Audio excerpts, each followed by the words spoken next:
আশুলিয়ার বিভিন্ন এলাকায় অভিযান চালিয়ে ৫ মাদক ব্যবসায়ীকে আটক করেছে পুলিশ।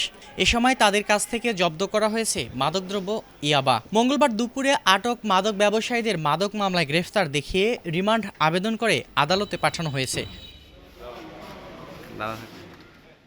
আশুলিয়া থানা পুলিশ জানায়, জেলা পুলিশ সুপারের নির্দেশে মাদক নির্মূলে তারা সাঁড়াশি অভিযান শুরু করেছে গত কয়েকদিন ধরে।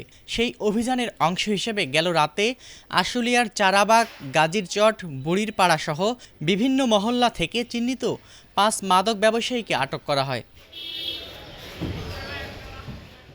এ সময় তাদের কাছ থেকে জব্দ করা হয় ৮৭ পিস ইয়াবা।